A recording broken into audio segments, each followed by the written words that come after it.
Hi, I'm Chrissy. I asked my mama why I'm the only kid that can speak English in my school because it's so weird. So mama ended up telling me a very cool story, my story. I'm an international kid and not the only one. Mama is from South Africa. Daddy is from Romania. And I was born in London. Now I live high up in the mountains of Romania, and I have like 40 pets. I love it. I speak English and some Afrikaans at home, and Romania, that's cool. It's kind of tricky, but also super cool. Are you an international kid too? Or maybe an expat? Or maybe you have a friend that speaks a foreign language. Check out my book.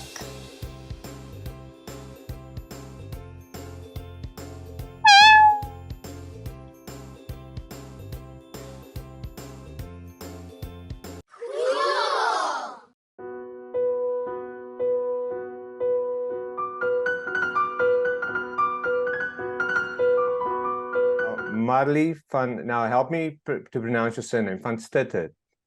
Van Sittert, yes. Van Sittert. Okay, wonderful. Now, I'm not going to introduce you. I want you to introduce yourself. Tell the Oorsee audience who you are and why did I pick on you for an interview. Oh, I have no idea. There's a lot of cool South Africans to pick on, but I'm Marli Van Sittert from Strand. Nee, die Strand. Ek moet dit in Afrikaans sê. Yes. So, and yeah, now I live high up in the mountains of Romania with all my animals. Very random. And I think you picked on me because I published a children's book. Yes, and not any children's book, because to be honest, and I'm probably being a bit biased, I can write a pretty good children's book. But are they going to benefit anything out of it? I seriously doubt it. You, on the other hand, wrote something very unique. Tell us a bit more about it. Okay, so the whole story is me and my mom. How it happened is me and my mom, she was living with me here in Romania. That's another story. If we don't have enough time, I won't get into it. Okay, well, let me just say one thing. So maybe to help put it in context, your mother is a teacher. It was a teacher in Strand, was it? Yeah, Strand Secundair. And she was a teacher in Namibia and at some Christian schools in South Africa as well. So yeah, she was a teacher. And to just go back to the beginning, after my father is from Namibia, from Windhoek, Chris Van Sittert, and in 2011 he passed away from cancer. And then my mom was living in, then she was alone in Cape Town. Not alone, because I still have my brother and my sister there in Durbanville and in Wynberg. But I promised my mom then that I will take her on a road trip every year. We'll go visit some country just so she can travel a bit. And then one of those trips was we went to Romania. So we went on a trip through Romania. And we fell in love with the place. It was beautiful. My husband's Romanian. Yes. And we're like, whoa, this is amazing. So whoa. Hold on a second there. Now, I do know that you met your husband in the UK while working in London. It seems a bit you like searched him out. You made sure that, listen, I'm going to marry a Romanian. And you passed all the pommies and the other South African oaks over there, and you purposely picked a Romanian guy for the mountains. The South African oaks probably always thought I was too weird. Anyway, no, I met him in London because I moved to London after high school. I had a bursary to study BA in fine arts at Stellenbosch, but my parents were always pretty broke, and I'm like, Back then, you could get that 2-year working holiday visa. Yeah. So I'm like, okay, let me go to London for 2 years, make some cash, and then I'll go back to study. And yeah, then I just never left London. Then got a student visa, got into IT, eventually got my citizenship there, met my Romanian. And it's after that that the road trip happened where we involved my mom. Yes. All right. So where does the book connect? Okay, so the book. So then one night after that road trip, we went back home. Me and Bogdan went back to London. My mom went back to South Africa. Because I have to start here so you can hear the full story. So, and then me and Bogdan, we were always thinking, should we live? We want to buy a house now. We want to start a family. We were looking in Hertfordshire and in Kent. I'm like, oh man, I don't want to pay a mortgage for the rest of my life. Yeah. And I want a bigger garden and I want more animals. And then the road trip happened. We fell in love with this place. And in my job that I had in the UK, I was working remotely anyway, because I'm in IT. And I said to my bosses, since I'm working remote anyway, would you mind if it's just from another country? And they were cool with it. And me and Bogdan started looking for some properties online. Yeah. We found this 1.1 hectare in the middle of nowhere in the mountains. Wow. This is a cool spot.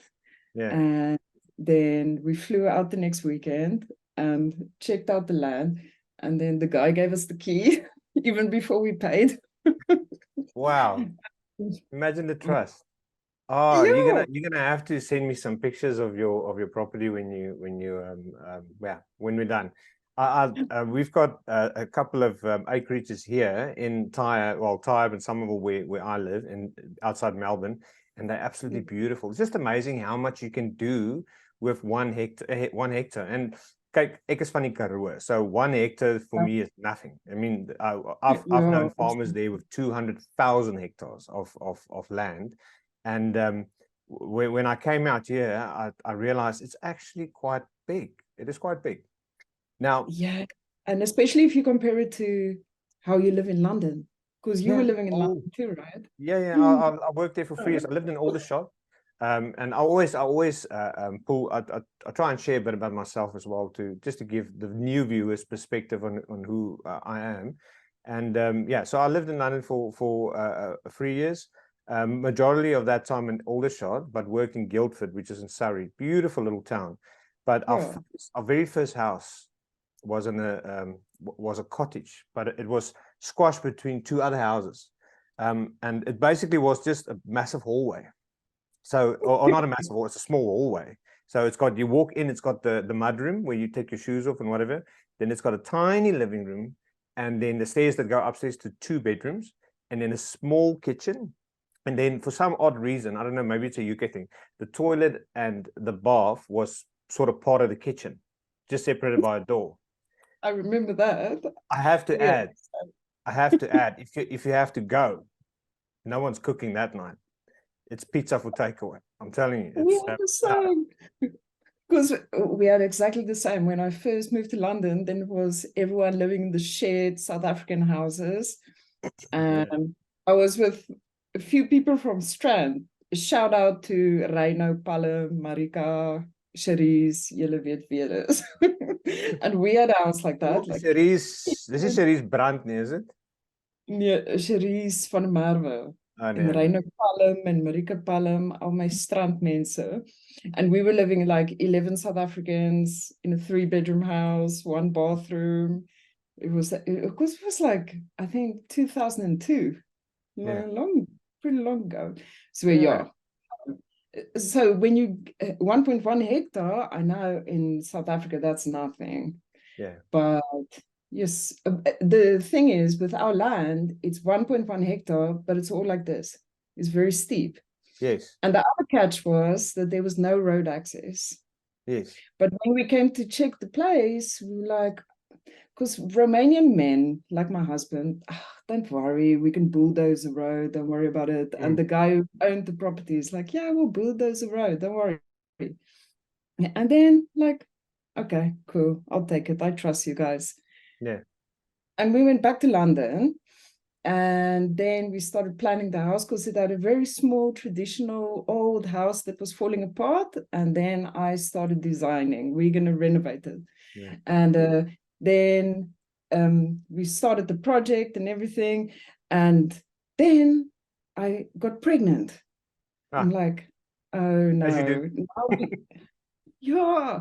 You're alone Now with a Romanian in the mountains. You're going to get pregnant.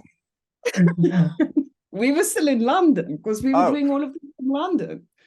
Like no we just flew here to buy the place and we went back, and then we were just talking to the guys from London. Like, oh no, now we're gonna have to plan this move much quicker. Yeah. Because maybe we can move in my maternity leave, and the maximum maternity leave I could get was 12 weeks.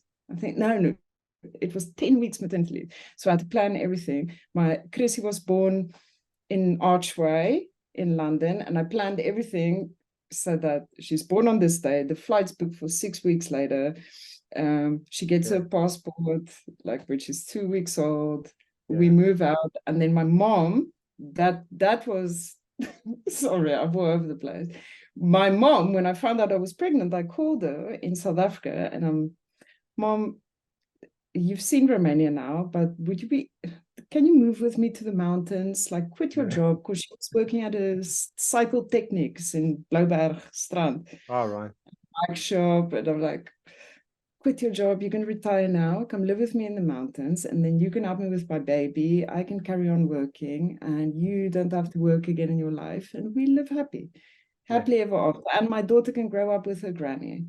Because in UK, I couldn't get my mom, I couldn't get her sorted to move with me to the UK, and I want my daughter to know her granny. Yeah, it's complicated, the visas. We moved to the UK for my son's grandparents, my in-laws. They were already citizens by then. Oh, nice. Yeah, we left them there 3 years later because we couldn't stand. Yeah, we don't regret moving to Australia. It's a beautiful country. I can imagine. Oh, I can imagine. I get like a little bit jealous when I keep seeing all the South Africans in Australia and the beaches and the weather, and it looks amazing. Wow. Melbourne has pretty long winters as well. Don't be fooled. But I mean, it's 8 p.m. now. It's still in the high 20s outside. It was 32 today. So we did a bit of swimming and so, but yeah, I can guarantee that it'll probably be raining sometime over the weekend. Oh, really? So you do get like random rain in Melbourne has all 4 seasons in one day. That's what it's famous for. If you really want like tropical Australia, you go up north to Brisbane and up as far as Cairns. Well, Cairns is a cyclone at the moment, so you don't want to go there. But yeah. Most South Africans, they always aim for Brisbane or Perth because the weather is very, very similar to Cape Town and Durban. It's like... It looks so amazing. So I've never actually been traveling in Australia. I stopped over in Melbourne and Sydney airports a few times, but I've never actually got out of the airport. Well, you're going to be traveling for your book. I'm sure you're going to be traveling for your book. And it looks like did you do another book on animals as well? But let's not get distracted because I'm like, I follow the rabbits. Like if I see one, I'm gone. Now let's talk about your book. What is it called? I know you need to tell the viewers. The book is called Where Am I From? Now tell us about it. So it's all about, it starts off with my little girl, she's 6 now, coming home from school, and she's like, Mama, why am I the only kid in my school that can speak English? Because she speaks English and Afrikaans at home and Romanian at school, and she makes it very clear she doesn't want to speak Romanian at school. I'm English at home. And I don't know why she acts a bit like she's British because she left when she was very tiny, but and then it's just like, of course, I know she feels a little bit different to the kids at school, so I created this book to make her feel proud of where Mama comes from, where Daddy comes from, where she was born, why she speaks this different language, why Romanian's a little bit difficult for her. But why? And just be proud of her heritage. And also, she's not the only kid in the world that is different from friends at school. And that it's important to, if you do move to another country, we need to learn their language, we need to try their food, we need to sing their songs, try their dances, do all of those things, learn about the culture. Because, and it's tricky, it's very tricky for her, because we're not very Romanian at home, but at school she must be very Romanian, and they've got loads of like intense traditions. But yeah, it's tricky, but it can be loads of fun. And a lot like South Africans have very strong traditions as well, and that's part. It's those traditions that encouraged me to just do something for South Africans abroad to help make that transition easier, because when you move overseas, for instance, you're not necessarily going to just immediately mingle with the locals. They're not looking for friends. They grew up in their country. They're happy. You are most likely to run into another South African and be friends with them first. And exactly. But the truth is, you would not be friends with all South Africans back home. You would I don't know why you would want to pick properly. So the idea, as soon as you leave the country, you're like, well, South African, okay, we're gonna be besties. It is not always. We've learned the hard way, but the purpose of the app is to help you make friends with similar interests, and those friends will then hopefully become family, and it's happening. I'm blown away by the praise reports, but this is not an interview for the app. This is an interview for your book. Now, your app is awesome, like really cool. Thank you. We're a great team. We're two other people. It was first me at first, and then Walter. He's in America. He's a South African. He bought in, and then another guy in Brisbane, Arnu. He bought in. He's also the owner of South African Events, which is the biggest South African events company in the world, but pretty much for exporting South Africans overseas. Very, very nice guy. So we're a great team, and together we make things happen. But what I want to know is your book. Do you feel that it helped with, I don't want to call it healing, because I wouldn't say there was hurt because of she maybe feeling a little bit different, but obviously there's the wondering. Did it help ease that sort of belonging that she was craving, being in Romania and not speaking the language as well? I think it helped her a lot. Because she always had these questions, but for kids, when you like make it visual, and like by creating the book, because she was involved in the book, some of her drawings are in the book, and I was basically sitting drawing. No, I thought those are masterpieces. I thought you draw. No, if you look in, I think it's like the first page where she comes back from school, like all the drawings on the wall is hers, and I wanted to make her feel really involved. And on Amazon, her name is listed as a contributor as well. That's wonderful. And she was the voiceover for the trailer as well. So she was very proud, and it helped her a lot. Her teacher, now when I got the author copies, I gave one to a teacher at school, and the teacher read it to the Romanian kids at school, translated it for them. So Chrissy is very proud about it. That is amazing. A lot more special, but not in a bad way. I'll put the Amazon link in the video description, so the users can find it. Cool. Is it on every Amazon store? Because I've got a client who ships a product. He made this fancy tool, and he ships it to Amazon warehouses all over the world, and then they obviously distribute it to buyers in the area. Is your book available worldwide? It is on all the Amazon marketplaces, but the problem is I've got a lot of South Africans back home who's like, how do we buy the book? Why do they want it? I don't know, maybe they're planning on moving. But like friends and family. And so I just it's going to be on Take a Lot soon as well. Take a Lot, yeah. In the next couple of weeks. So if South Africans want to buy it, because otherwise they need to pay some crazy shipping fees if they're buying from Amazon. We'll put it on there for we'll put that Take a Lot link in the video once that's available. Cool. Now, thank you. You've sent me a copy. Thank you so much. I can't wait for it to arrive. My kids don't need it. They are pretty much climatized to the country. Me myself, I'm very hurt and damaged inside because of all the moving. Not just moving country, just moving house in this one. I need your book. I need your book to help me. I think parents enjoy it a lot. So for me. But I'm very, very sure my little girl, my middle child, she's gonna love it. How old is she? She's 6. Am I getting that right?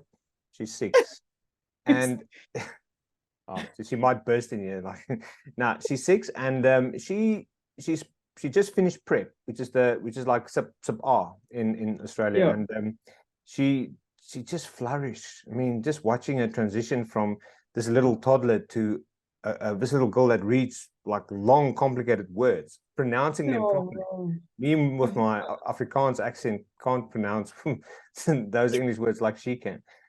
So yeah, no, she'll really love that book, and my son for that matter, because he can actually still remember vaguely little bits of South Africa. We left when he was in like 2, but he was speaking Afrikaans. He had this wonderful Afrikaans accent.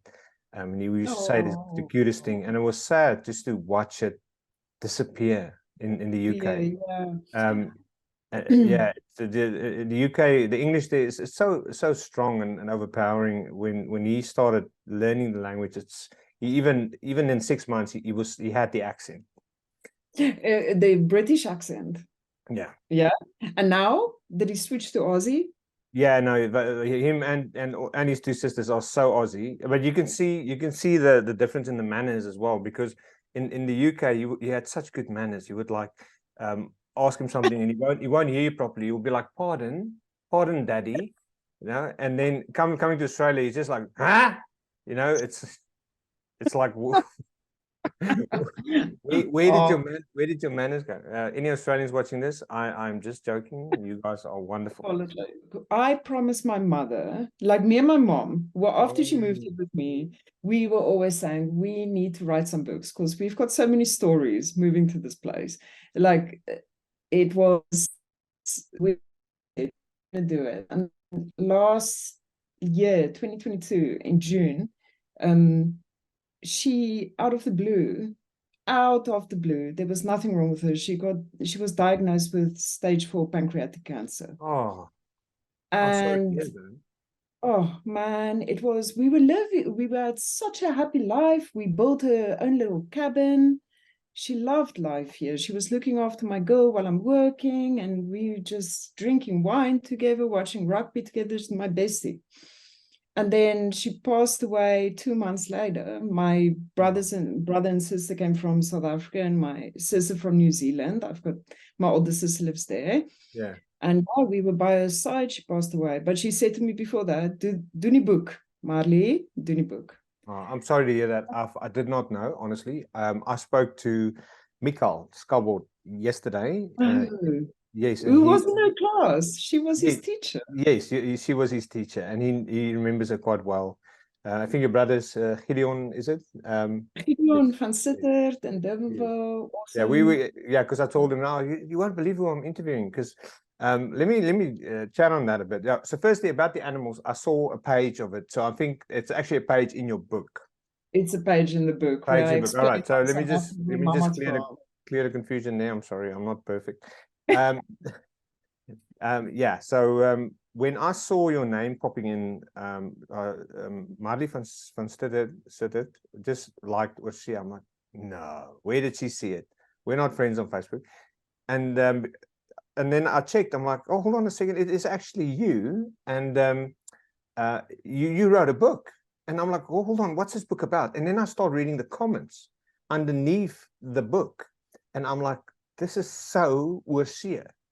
This in its core, it is the same. It is to help. is to help other South Africans. Yes, it's your own children, but it's also to help other South African children. And now I'll be very, very honest, that's an angle, besides recommending schools, right, to South African parents overseas. We've not actually focused on the kids as much. We've been focusing on the parents. So I was really excited to see that you got this, that you made this book, and it's out there. Oh. It's amazing, and I can't wait to shout about it. I'm gonna get this video done and edit it as soon as possible and get it out there. And I'm hoping you do really, really well. Honestly. Thanks, Steven. Yeah, it was, I was on a mission. It was on my to-do list for 2023. And I was just like, I woke up one morning, I think it was June this year. I'm like, I think I watched too many Mel Robbins podcasts. I don't know if you know Mel Robbins, super motivational. And I woke up that morning, I'm like, I'm going to get an iPad and I'm going to start drawing. And I watched loads of videos, how to do a children's book. And it was my mission to just do it this year, do it for my mom. And it was really fun. And I think, and I'm probably not going to make, it's not about the money. I said from the start, if I sell 10 books, I'll be happy. But I just want to tell our story. And maybe it helps some kiddies in other countries too. In Australia or America, and so it's not that difficult because your kids can speak English at school, but there's some, I think in Romania, we've got the South Africans in Romania groups, about 390 people now. And for them, it must be tough. This language is insane. Yeah, I remember I met a lot of Romanians in the UK. They always had the merry-go-round businesses. And we were so excited when they came to town because we can go on the swings. You know? Oh, Romanians is a lot like South Africans, actually. Yeah. So nice, so welcoming. Our neighbors are amazing, always helping us out. They like to have a bride too, but it's always pork. And I'm like, can I just have a bit of red meat? Oh, yeah, but a bit of crackling is nice. It is, but I'm more of a red meat, but yeah. Yeah, some pork rashes or crackling. I'm a bit of a cook, so I'm but sometimes you just want a bit of red ribeye, and I need to drive like an hour and a half to the closest city to get to a Lidl, because I know at Lidl I can always find sirloin and ribeye. In the closest Lidl, we don't have Lidl. We don't have Lidl in Australia. We've got Aldi. Which I think they're both sort of from the same hemisphere. Tell me a bit about your geography, where Romania is situated now, because I honestly don't know Europe that well. Who's your neighbors? So you've got Bulgaria on the one side, you've got Hungary, you've got Poland, you've got Ukraine. I actually, the Ukrainian border is about 4 hours drive from here. I had to go pick up, I work for an IT company, and we're a global IT company, and we had quite a lot of developers in Kiev. Yeah. So when the war broke out, I said, okay, I'm driving to the border, so whoever of our guys can get out, I'll pick them up there, bring them to our house, because only 4 hours drive. Oh, that's amazing. That's wonderful. How far is Transylvania from Romania? So Transylvania is in Romania.